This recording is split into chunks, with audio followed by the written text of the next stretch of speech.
All right, welcome everybody. This is our first edition of the Fall Forum, and I am here with Jay Cranda. He is the online pastor for Saddleback Church out in the Orange County area, part of the greater LA metro area. He oversees a weekly YouTube worship service with online groups and home gatherings. He's author of a new book that's coming out later this month. Is that right, Jay? Yep. It's coming out next week. It's going to be available, so I'm very pumped for that.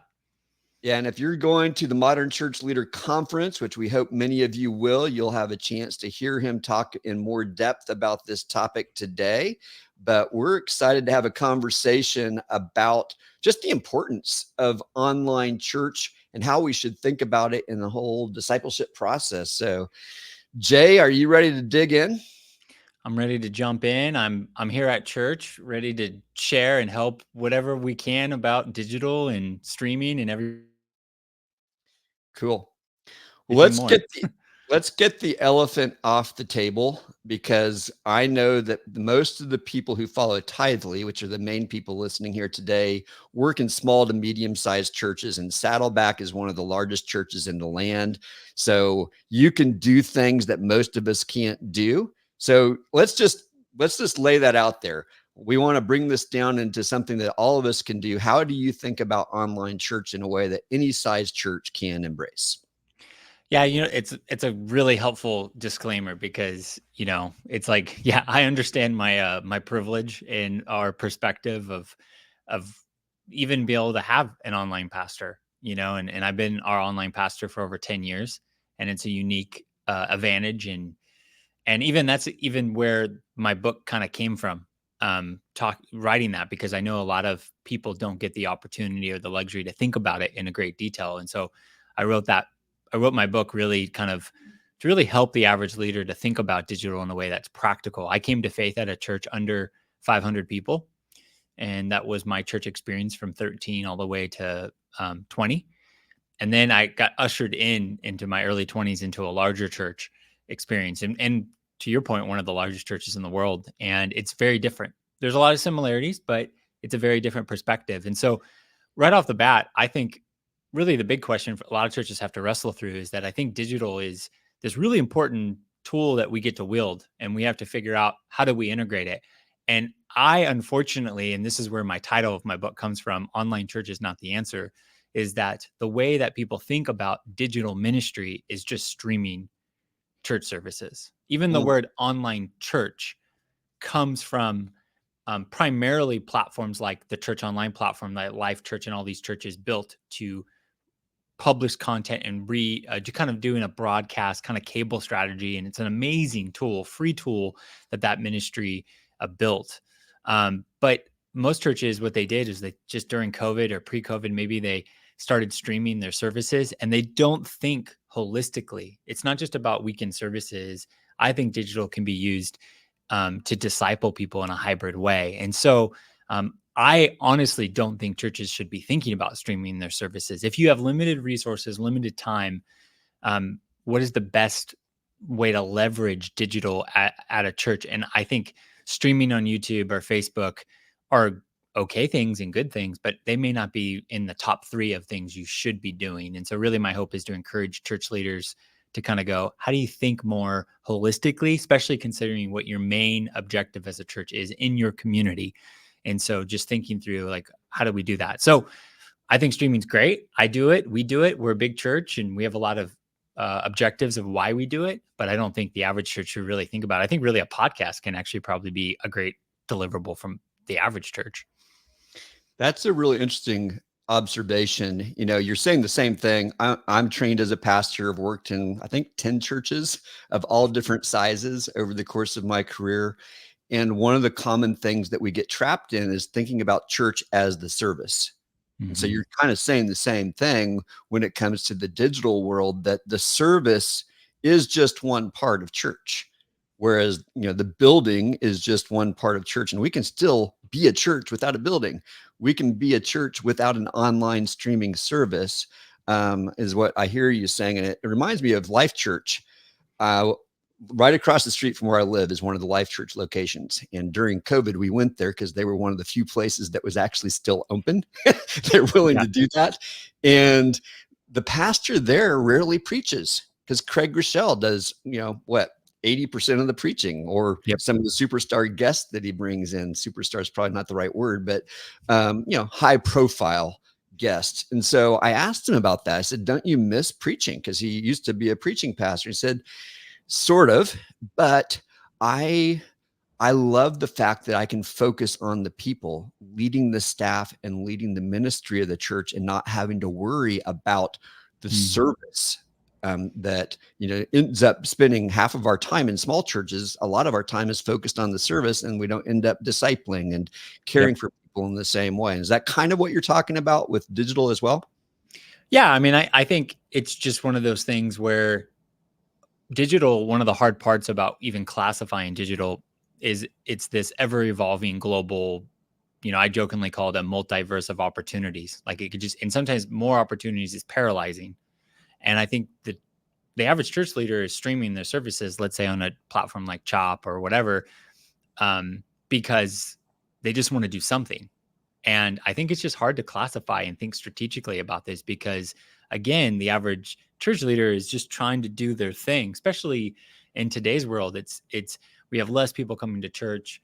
That means less resources. That means way more bivocational, and it just leads to having to just do a couple things and super well. And I think digital is this like nebulous. Like, what does it mean? I mean, we know like we've been in this space for a while, and it's like if the things I might tell you to do now are going to be different than I would have told you 2 years ago.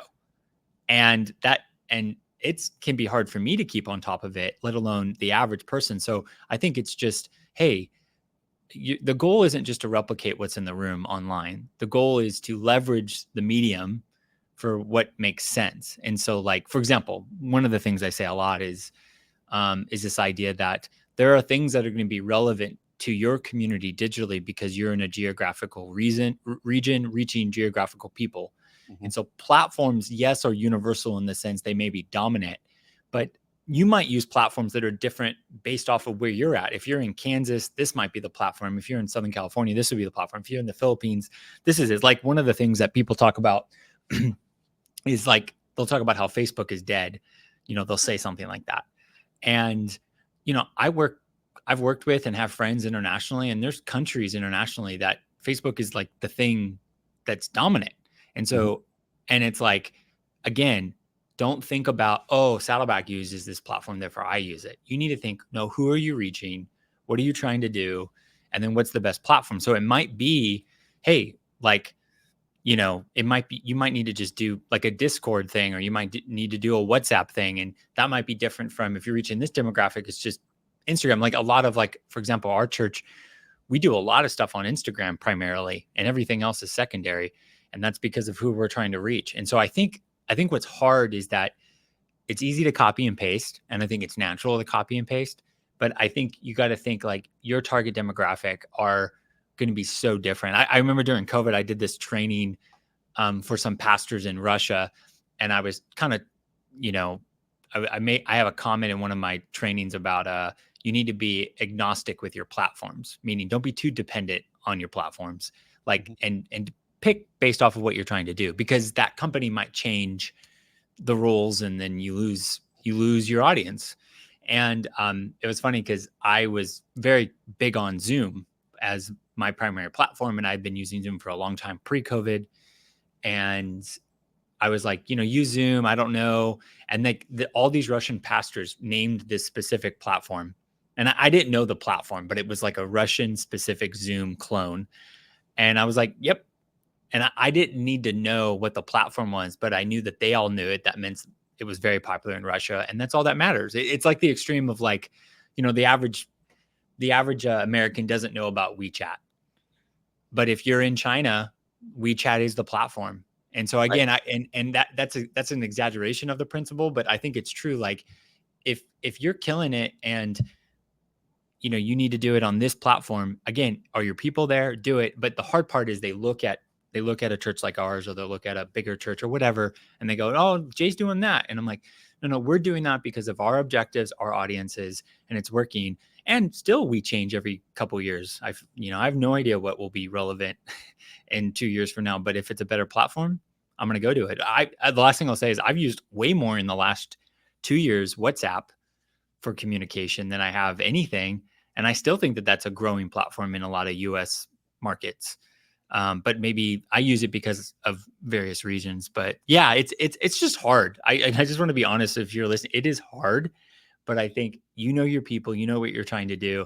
Then reverse engineer that. What's the right platforms tools to kind of go and do that? I think it's a really good point because when you start with strategy, you don't think about what the tools are or the platforms Mhm. first. You think about what's the outcome, and then you back up from that and say, well, what's the best way? And you probably have multiple avatars that you're trying to reach, and your discipleship might be different than your evangelism. Like you talked about who's your target audience, that might be different than the people who are sitting in the pew today. And as Yep. as pastors and leaders, we've got to care for both, right?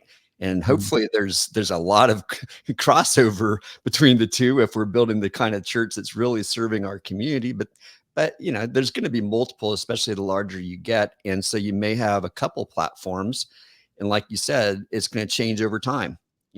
Especially younger generations, they hop Yeah. back and forth between platforms. What they used to be on of Snapchat isn't as much. Now they're on TikTok and other places. Although some of them are still very heavy on Snapchat, right? Yep. So, cool. One of the things you talk about in the first couple chapters of your book is the importance of connecting your digital strategy back to the in-person community. Can you give some examples of how people bridge that gap? Yeah. So like I think I got this example. I think I was at an event. I think Matt Engel from Glue shared this example, and I give him credit in the book for it. But he talks about this example of marriage that you know one of the his wife and my wife and I, the way that I interact with her is we interact digitally throughout our day. We'll text each other, send random gifts, reels or whatever, but I still come home to her. And there's a reason why we have that geo-based relationship is because I still think that that is the best way to express community. Now, there's no reason why I would think the digital interactions we have throughout the day means it's not community. I think it's on a spectrum of maybe what it is.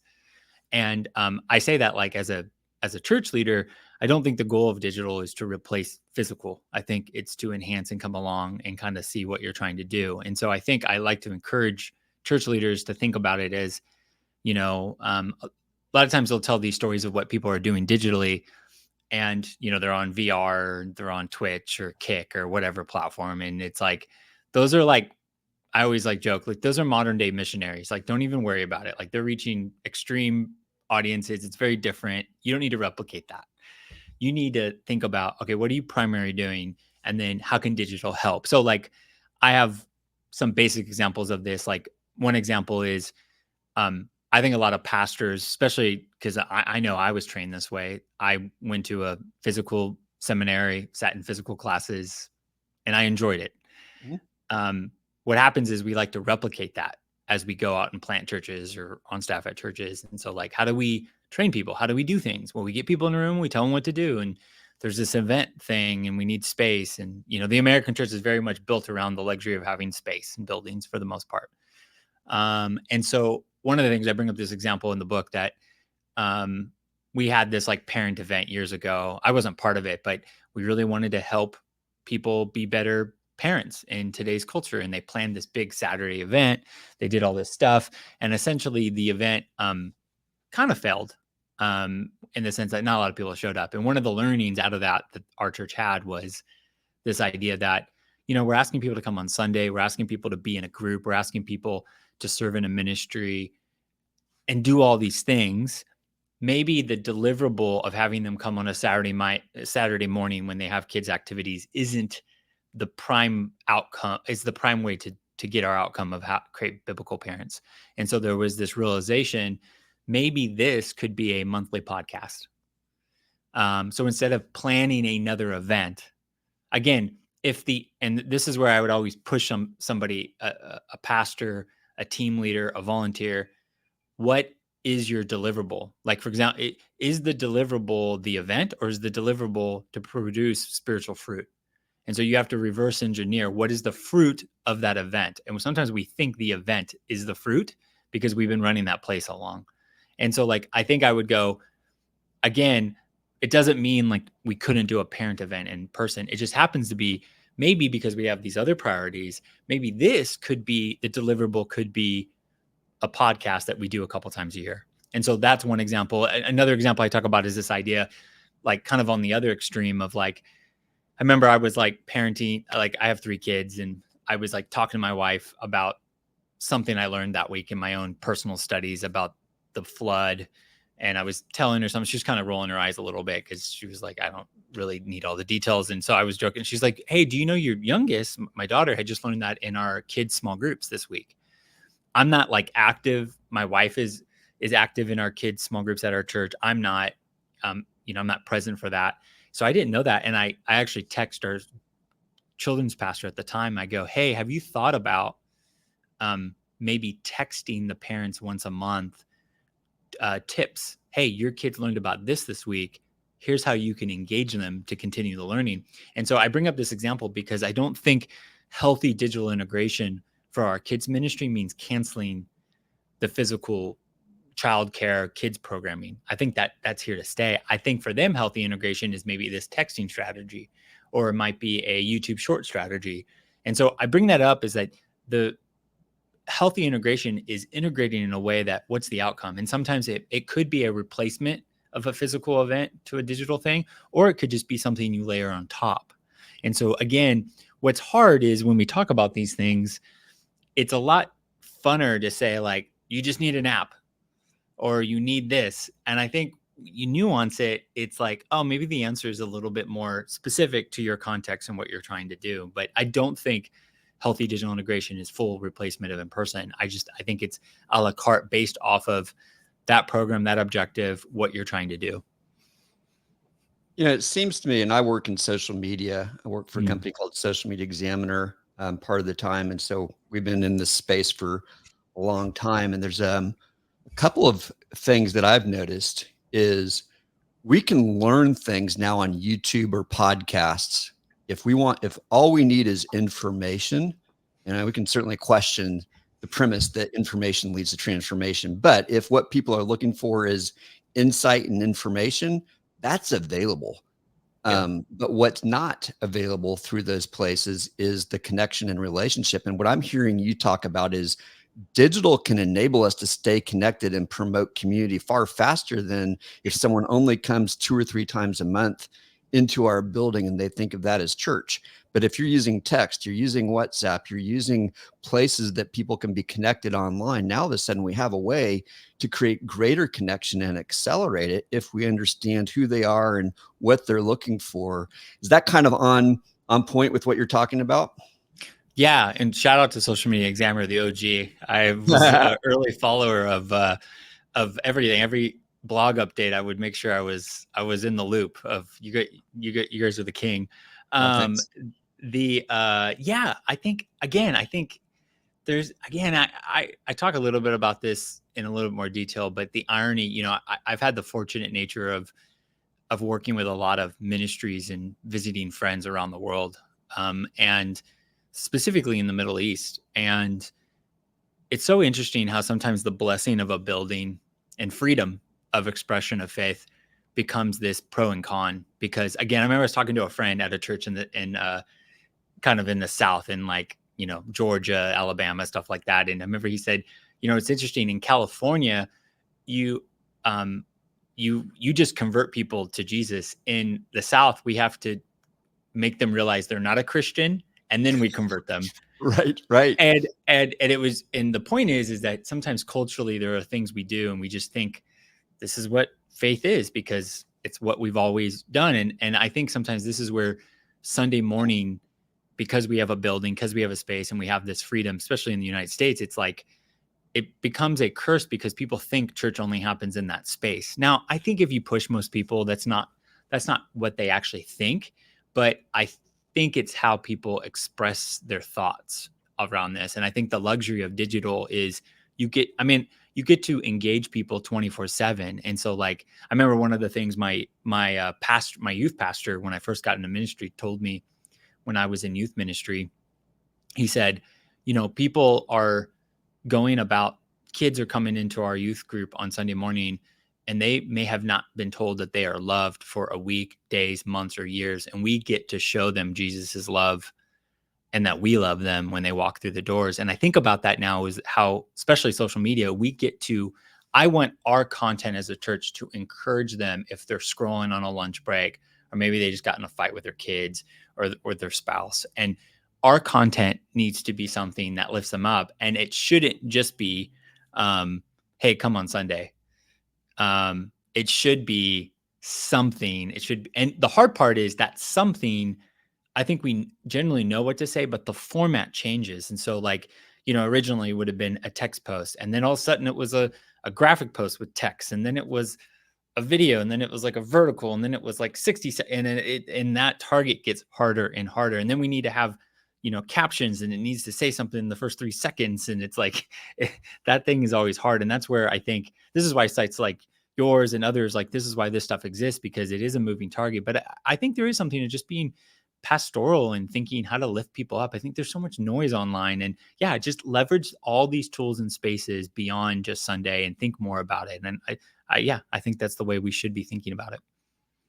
A friend of mine talks about looking for micro moments.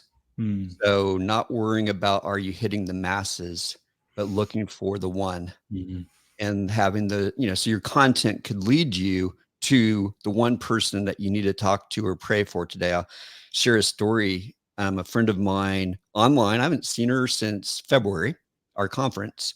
So I've got a lot of people I know all over the world that I only know them once a year. and, but I saw that her mother-in-law had passed away. So I mm, reached out, and said, hey, if you need to pray, I'm here for you guys. Well, it didn't happen until yesterday. She was just in too dark of a place. And mm, so digital over cell phone, we had a call and pastorally I prayed for her. mhm, And it was church. mhm, We wept. mm, I think she would say she was changed. I was. mm. And if I'd have said, you have to wait till you see me to pray, or you Oh need to yeah. wait till Sunday to go see your pastor, Mm, opportunity might have been lost. And I think that's what's really cool about digital is we have a way to connect with people. And it could just be that 15-minute call, or it could just be that, hey, I'm going to send you a voice message prayer.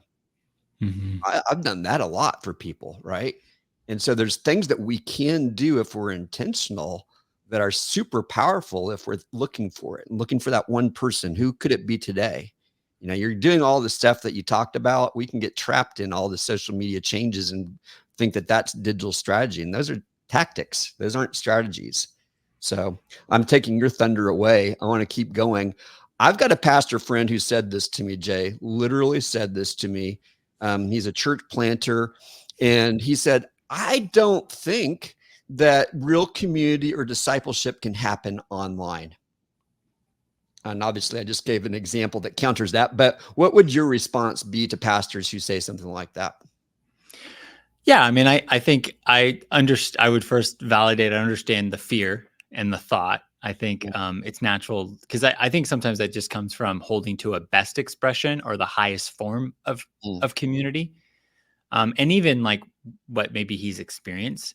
But mm, I would point to all the ways probably he um, he interacts with people via text and phone and video, and to think that that's not community. I have two brothers, and we kind of live around the country, and I have this text thread that I think a lot about that. If this was 20 years ago or 30 years ago, I wouldn't be able to have the type of relationship and connection I have with my brothers, because this text thread, we constantly are texting and sharing things that only brothers can share and kind of relate, and mhm, it's text based. And if I go even farther about it would have been limited to letters.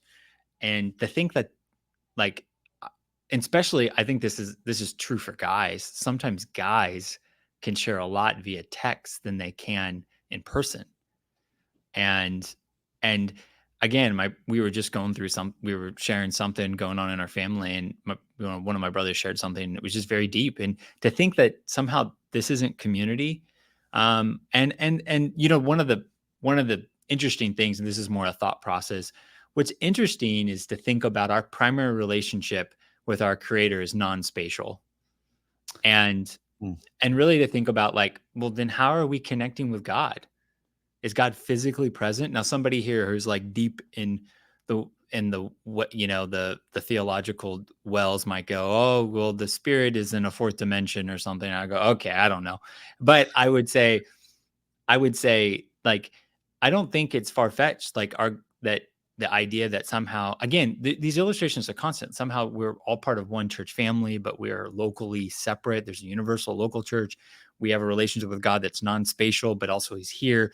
So again, I think sometimes when we think about community, there is this, it's like flat line, where it's like we're a two-dimensional object trying to understand a three-dimensional thing. And I think when he says that, what he's saying is like, I only understand my two dimensions.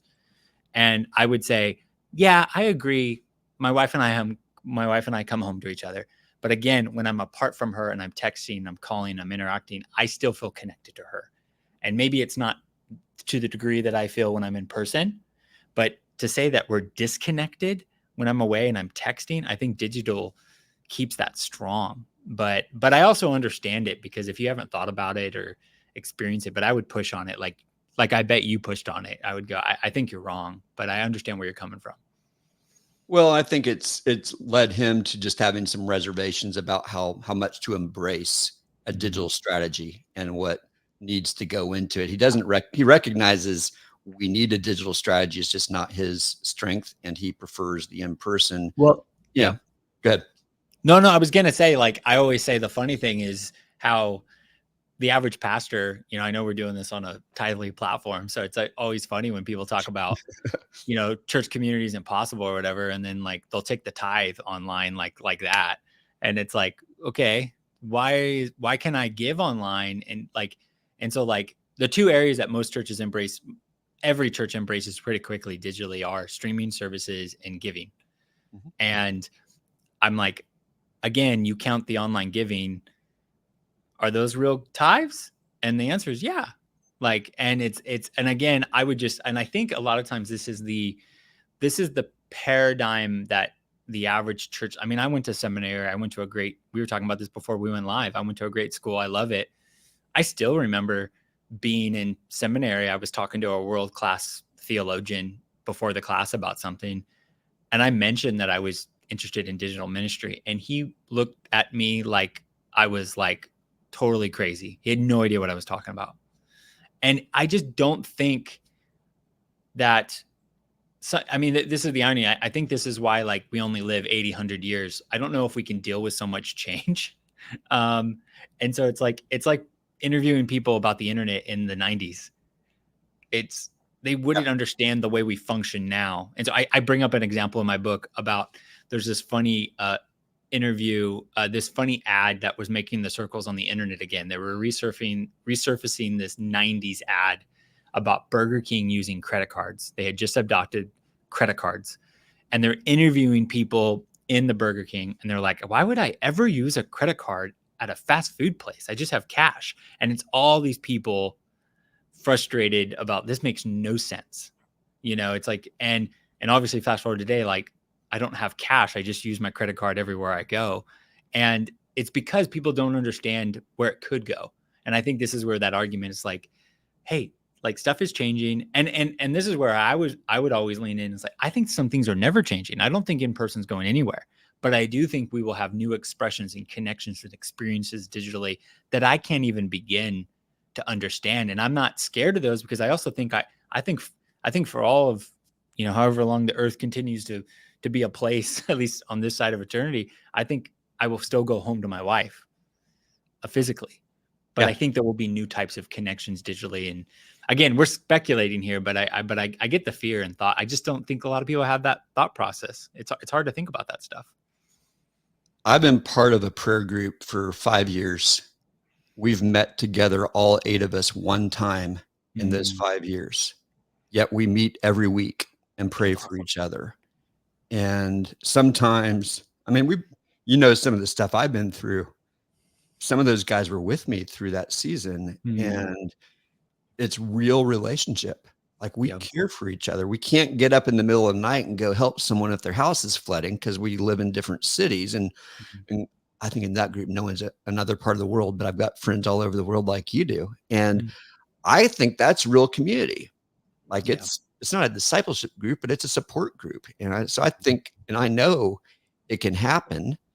It's funny, Dave, Aussie Dave is a Yeah. mutual friend of ours, and we were talking before the pandemic hit with a group of people about, hey, we need to help the church think about digital ministry and how this is changing who people are and being ready for it. And then the pandemic hits, and every church had to kind of start grappling with it. And we were being way too philosophical anyway. Now it's getting practical. Um, we're going to get practical here in a minute, but I want to just pause for a second. You're going to be talking at Modern Church Leader Conference about these very things.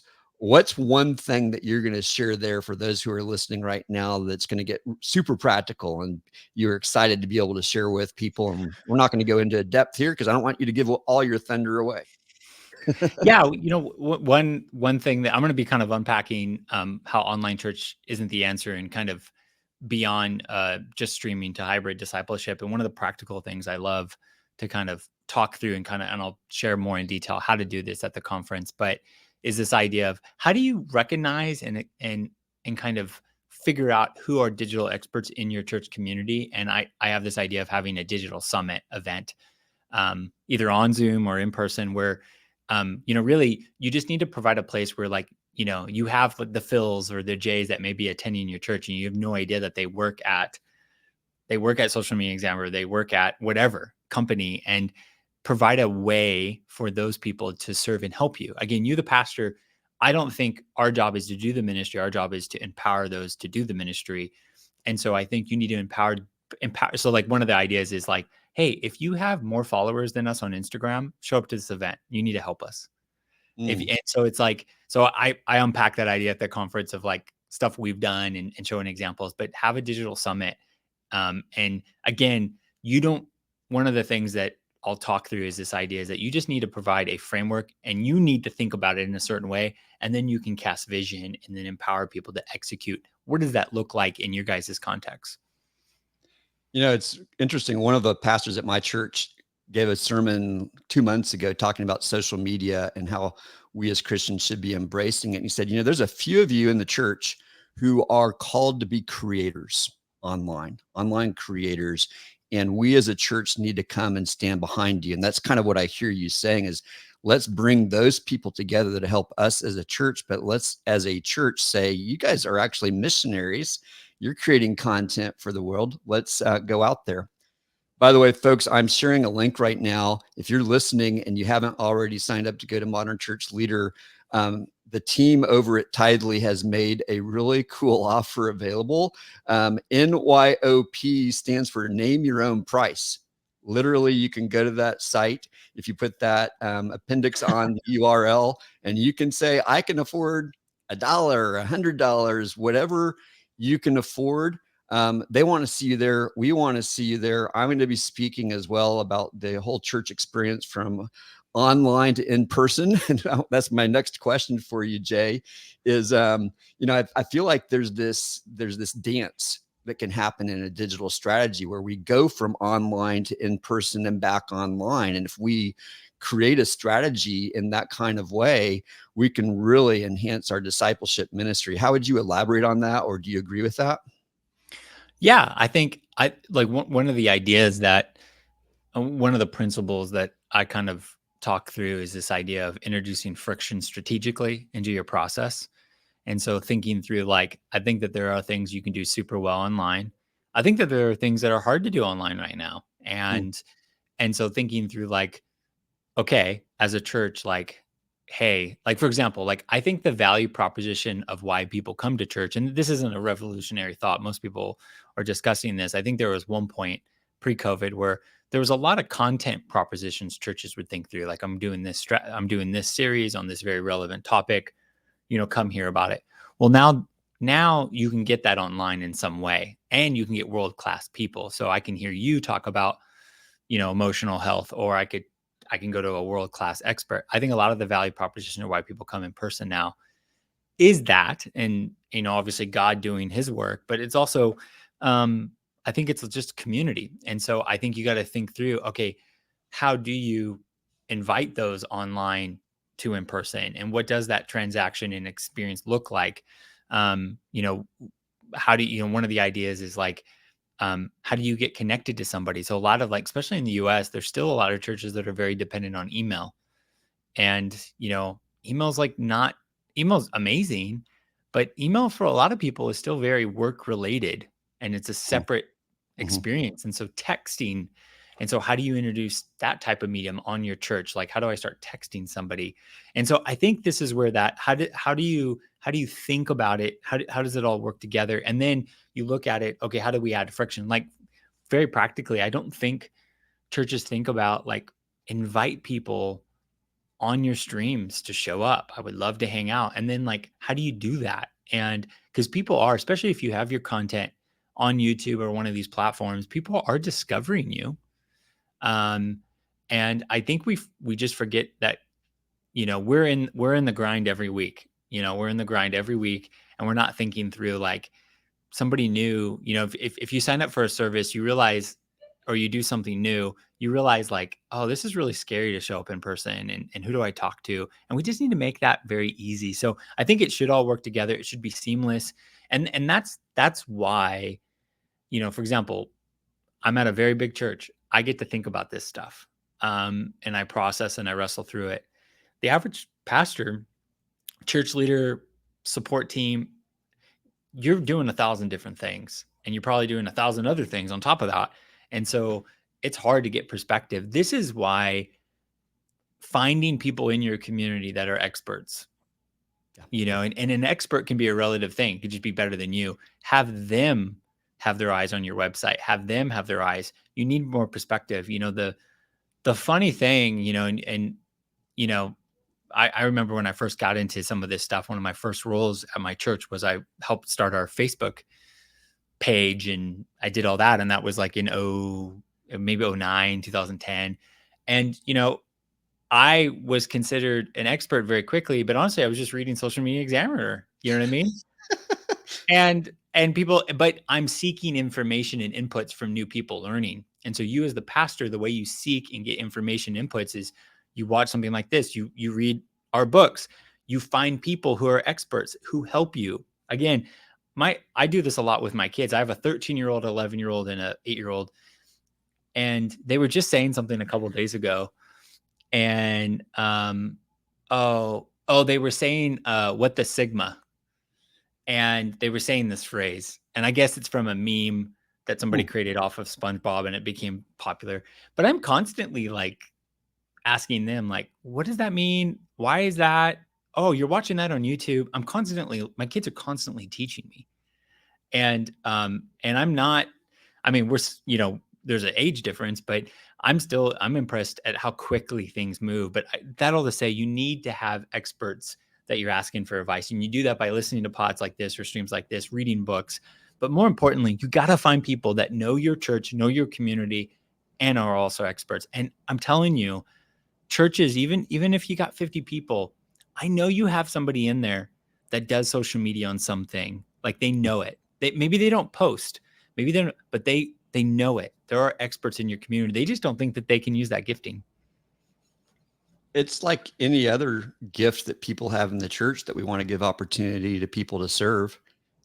So I love that perspective, thinking about the pastors in smaller churches who don't have time to think about all these things, and leveraging those people and resources of people like you and Aussie Dave and others who are out there trailblazing in this space. So we've got a live question that came in from Tamara. She says, I'm curious, Jay has a framework for or decision-making process that he recommends for churches and faith-based organizations to uncover the best digital strategy for them. I guess she's asking, do you have one? Some kind of framework that you teach and that you could maybe explain to us. Yeah, so when I kind of talk about this idea that there are, like, a couple different ways that people approaches. You have kind of the Amish approach, which is very like maybe technology isn't evil, but it's distracting. So I think there's some churches that think that way. You have churches that are more broadcast, just push out content. I jokingly call that the aquarium, where everyone's just peeking in. I remember I was watching a big church in Nashville during COVID, and they did an altar call in the room. It was very emotional, but they never addressed the camera. The pastor never looked at the camera, never even gave next steps. And again, I'm not saying he had to like do a bunch of stuff, but just like, hey, and if you're watching online and you're praying, like fill this out, just there's something to just, you don't need to build out a whole thing. There's front door, I call front door local, where maybe they start to embrace digital. They know it's important and they talk to those online and they do some things like social media. But I would say that there's like a walled garden. It's like, I call this like the IRS, like here in the United States and the IRS, like you can file things digitally. But like I had the unfortunate experience a couple of years ago where somebody fraudulently used my tax ID, and what they do is they literally block you from filing digitally that year. You're just blocked. And I had to mail in my return, and it took 4 to 5 months for me to get my return back. And I didn't even know that they received it. And the point is the IRS believes in digital, but up to a point. And I think a lot of churches thinks this way. This is kind of like a lot of doctor's offices, where like maybe you can make an appointment online. When you come in person, you still have to fill out physical paperwork, and you're like, what? It's not thought out. A lot of churches are like doctor's offices that way. And then lastly, I have the approach of kind of this alpha omega approach. And one of the illustrations that I have is I kind of obviously alpha to omega, beginning to end. And I encourage a church, and I would do this with a leadership team. I would do this with volunteer leaders, no matter what. I came from a small church where, we had 15 high school leaders and we were running the ministry, and then now at a big church. But what I would do is I would go, what are the 6 key areas of your ministry or your church? And you would write it out: weekend groups, discipleship programs, whatever it is, kids. And what you do is you would have on one spectrum a 0 digital integration and then 100% healthy digital integration. What you do is you don't lift your pen and you kind of drag on it and you go, how integrated? And then the point is, on that visual between these 6 areas, you look at the most gains. And so, for example, I think a lot of churches have already figured out to a degree the weekend experience digitally. Not that I think it's probably in the 70% figured out. I think most of the gains digitally come with discipleship, group strategy, kid strategy. And I think this is my point, even in my book titles, like get away from the weekend. Like the weekend's great, and maybe there's stuff to be solved, but I think it's thinking more holistically about that and get excited of like, and again, healthy digital integration in your kids ministry doesn't mean getting rid of your in-person. It's what are other things? Like I think a lot of churches, and I would put mine in that category, there are things we do amazing. We have a whole program called Saddleback Kids. We have over 600,000 subscribers on YouTube. They're amazing. They're launching a Bible here with Zonovan soon, and they're an amazing thing. But then the question is how can they better engage parents during the week? So maybe that's a texting strategy. Maybe that, I don't know what that is, but that's where I would encourage you. Like, and this is why I would encourage my approach is to get everybody in the room, talk about it, and then do that visual. And then you assign people to kind of go, hey, how do we, man, we're really bad at, let's say, social media, or we're really bad at YouTube, or we're really bad at training volunteers and with digital. Like, how do we do that? And then you assign people to do that. And I kind of unpack that. But that's how I would usually walk through it with a church. Yeah, it's interesting. I heard a stat in the last week that the average person in America is on some kind of digital platform consuming content. I think it's 68 hours a week. It's a lot, right? And That's a they're lot. probably with you at church, maybe a couple hours. Maybe they're listening to one of your pastor's sermons for another hour on a podcast or something. Maybe they're listening to some other pastors, on their podcast, maybe not. So, but there's a lot of other content that they're consuming. And so to me, that just says there's a huge opportunity for us to be connected to people throughout the week. And, and digital is where they are. I want you to define a term. Like we've been talking about digital this whole 45 minutes, but When you think of digital, what are the places that you think of? Like, what are those places that we ought to be thinking about as just kind of buckets when it comes to digital? Because we've kind of hinted around a few, but you probably have some categories. Yeah, it's funny because that you think of digital, you have words like online, digital, you have virtual reality, internet. Even my title has changed over the years. Like I was the internet pastor when I first started, and then I was like, this is a terrible name. I had friends that were titles of on dash line, and now I'm the online community pastor. But yeah, the way I think about digital and digital spaces generally is I kind of call them the four S's, where you have streaming, and that would be content on platforms primarily. It might be live or on demand. And then I would call like strengthening types of programs. This might be more Zoom and like, let's say LMSs or learning management type of things. And one streaming might be large type of experiences that are on demand. Strengthening might be smaller video based experiences that are a little bit more intimate. Then you have social, obviously, on Instagram, whatever platforms. And then I would say systems. And systems is often people think a lot about streaming and social. They don't think about strengthening types of events. So, like, for example, like I think that there is a big case that there's a lot of discipleship programming, small group programming that on Zoom can be done in a very effective way. And I would just go, what are your strengthening types of events? How do you make disciples? And you might have an event in a house or in a space, and you could do that type of experience on Zoom. And I know, the gag reflex is that, oh, we did that during COVID and blah blah blah. And I would say, yeah, maybe there was some bad stuff, but I bet there was a lot of good stuff. I was raised by a single mom, and scheduling, showing up during the week is hard. And I think people really underplay Zoom is still a really good format for a lot of things. And so again, the answer is not full replacement of that program. It just means I want people to be thinking, if my objective is this, can this secondary or third level program, could it be replaced on Zoom? And then does it need to be on Zoom? Could it be a podcast? Could it be a video on YouTube? That's the question of, like, for example, we're very intentional in a lot of our programming here at my church to get tables. Like we want tables. And so we teach, and then there's conversation. So one of the things we do on Zoom is the way we do this is that we teach and we do breakout rooms on Zoom. Yep.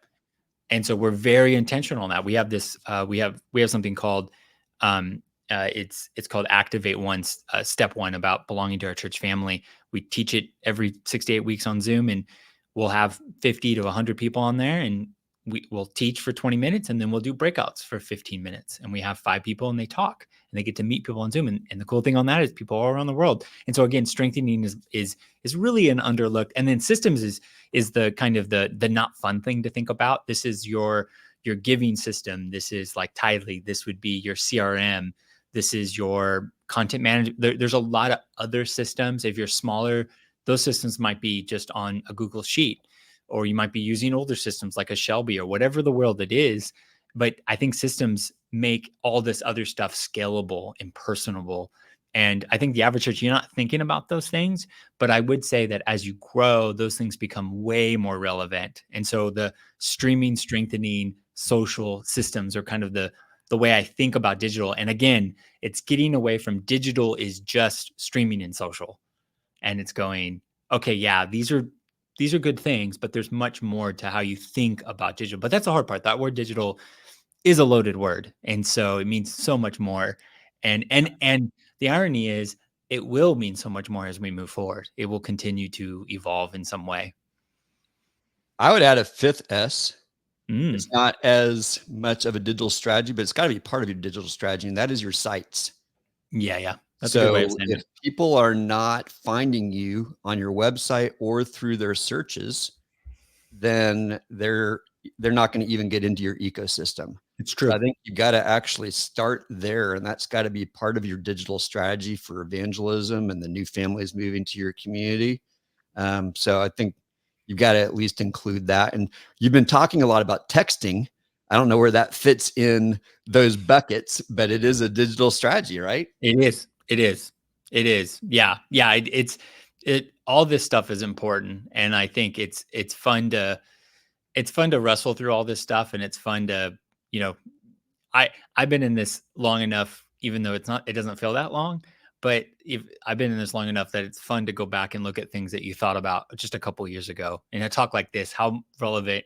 That's actually one of the hardest parts about writing a book about digital, is just how it's ever evolving Oh. and it's ever changing. And I tried to stick to principles, but you still I have a friend of mine, Neil Smith, who he wrote a book called The Social Media Guide.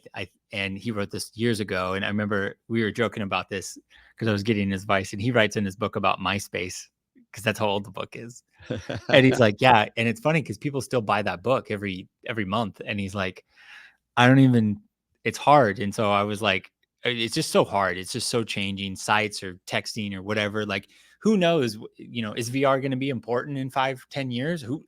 We'll find out. I have friends who write some of those social media for dummies books, Yeah. like Facebook ads for dummies or whatever. And sometimes they get it done. And before they even get it published, they have to go and revise it because it's already out of date and something Man. significant changed. So, yeah, I think knowing the principles is really important. I put up the link to where people can learn more about your book, jcranda.com/my book. And I think you've got all the links of where they can pre-order it or buy it on there. I know a couple more questions have come in. Tom asked, how do I get contact information from online worship viewers so I can connect with them digitally? What are your thoughts about that? Yeah, it's definitely a hard situation, because we have way more, we have information like how many IP addresses might ping your stream on whatever platform. And especially if you're proactive, you want to know who those people are. So, first, I would always set the expectation. Um, think of these people like people that are just popping in and putting their head in for a couple seconds. They may not be you may not be able to get all of them. You know what I mean? Just the reality because of privacy. But I think the thing we do a lot, and I think most churches think about this, but it's something we've gotten a lot better at, is we do have a culture, especially in my church, to have people check in or fill out a response card every week. Mhm. And so things that I would think about is how to get everybody in the room to you have to create a culture of response. And like something we do at our church, I think very well, is we'll say, hey, everybody, pull out this card in front of you. If you're on your phone, go to our digital program. And I want everybody to check in with us right now. And you need to teach people that they can respond. And then the follow up there is, so you model it, you make it a regular part of your flow. The other thing is, I think in series or throughout the year, give special things that you only can get if you fill out a response card. And this is where you introduce friction. So, for example, we're doing a series right now about the better way, and we talked this past week about the better way of generosity. And my pastor put together an ebook on generosity, and it was like a 20-page ebook. The only way you got this is by checking in with us. And so Mm. we said in our service on the stream, like, hey, if you want to learn more about this, we got this free book. The only way you get to it is by checking in. And so I think first, creating a culture of response is key. Mm. And so I think most churches don't, there's a lot of churches don't think that way. And then second, I think throughout the year doing special things like, hey, you only get this by checking in. And so but I got to be honest, this is something I think about every week. I look every week at how many people watched and how many people responded, because I might have, 15,000 people watched, but if I only get 50 response cards, I go, what happened? And so like this is something as an online pastor I process a lot, and it is hard. Um, um, the one thing that I also encourage churches is think about how many weekly responding you're in person, like how many physical cards you get already, and correlate that numerically. Because I bet a lot of churches what it is that you just like if you get 5% in the room, you get 5% online, and so it's actually if you relate it, it's actually not that different. But you gotta it is work. So, but I'm with you. I would love to hear more ideas because it's something I think about every week. I love the idea of getting people to a place where they're responding because it reminds me like we're both married And if you only told your wife you loved her when you got married and never did Yeah. again, that wouldn't go very well. But that's kind of what we do in church. You come to the church, we want your information the first time you show up, fill out that contact card, and then we, don't ask for anything else. So I love the fact that you're asking for Yeah. And some it's, kind of response, right? and I think it's, and I see, I think Tom or Tam followed up on that. And I think what's Damn, yeah. important to understand is that the viewer is like the person in the back row that doesn't want to be known yet.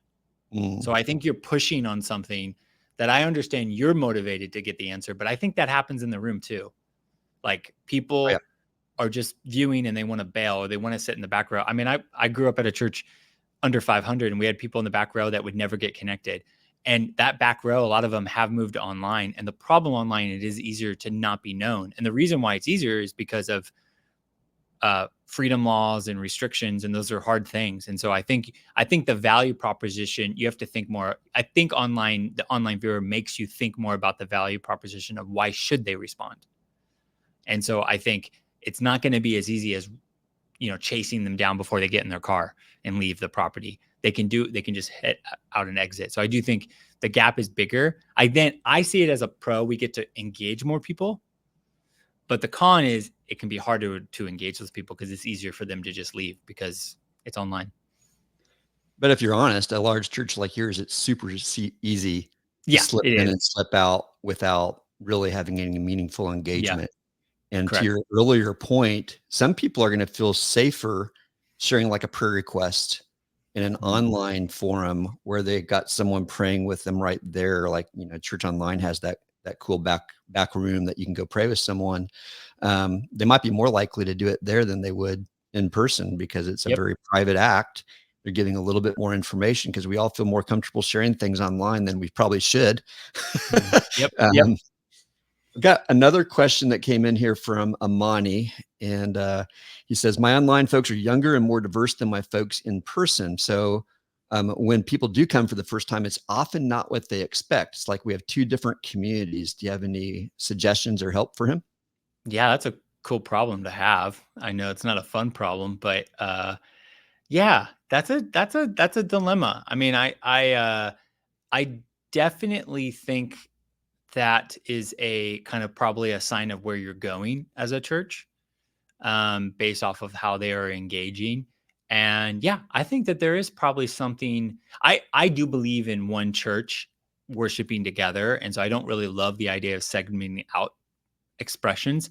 What I might do in your scenario, if it's a great deal, I might consider a first timer type of lunch or experience where they can hang out with you as a first timer. And so the idea is that you get to more introduce them, you help them get into your church family because part of church is this multi-ethnic, multi-generational experience where you have young and old and all that together. And I mean that's the power of the first century church. It was different races and economic levels all hanging out, and that's what was disruptive. And so I think we need to keep that.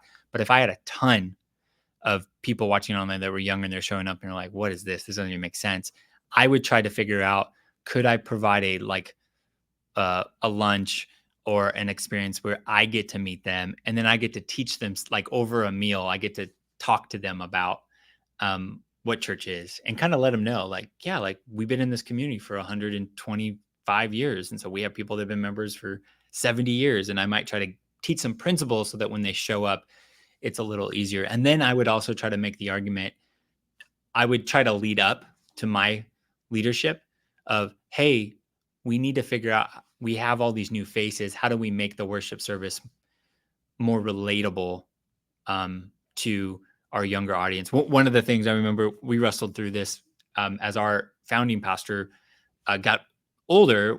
I wasn't part of this conversation, but I remember one of the illustrations was he would tell stories sometimes, and he would use illustrations like the Beach Boys or something. And you know, I was born in the late '80s, and so like I know who the Beach Boys are, but it's not music that I would listen to. And the illustration was like, hey, don't change who you are, of course, but talk about illustrations that are relevant to talk more about your grandkids and talk about what they watch and what do you do with your grandkids. And so the thought is that helping leadership bridge to that next generation. But it's hard leading up generally because you don't have the power and you got to like figure that out. But it's a good problem to wrestle through. I'm part of a multi-ethnic church by design. It's a church plant. We're only 3 years old. And one of the things the pastors did from the get-go is they formed a team of people that represented the different audiences that they wanted to reach. And I would think that would be something that if I were you, Amani, I would think about as well, is can you find some of those people that look like and talk like and think like the people that you're attracting from online, but maybe have more maturity as believers and include them in your leadership team, or at least being advisors to you, depending on your church structure. But I think getting those voices into the conversations about the ministry are going to be super important, and they can be looking out for those people as they're coming and enfolding them. So I think there's a lot of opportunity there. Jay, we've reached an hour, and this has been a fantastic conversation. I'll put it up one more time if folks want to go grab your book.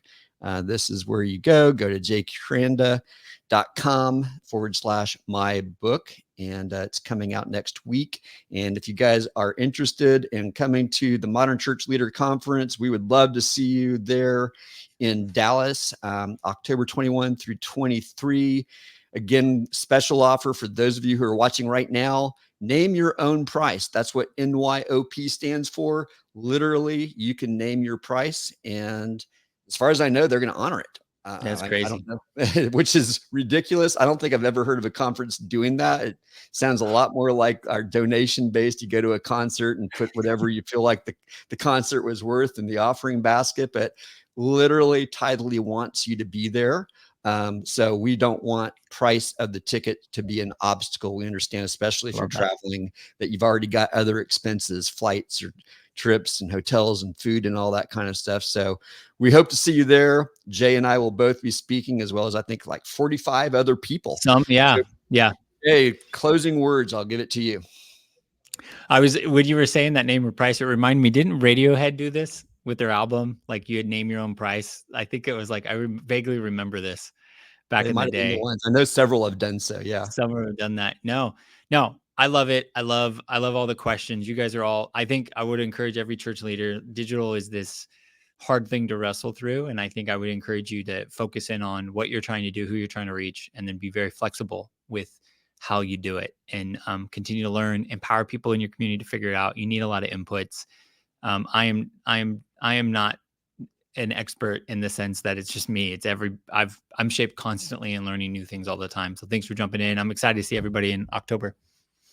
All right. Thanks, everyone. We'll see you next week for another round of the Fall Forum. We've got Owen Himsath is going to be talking about YouTube and experience, and he's also going to be the event MC. So super excited to have him on next week's. We'll see you then, and have a great day.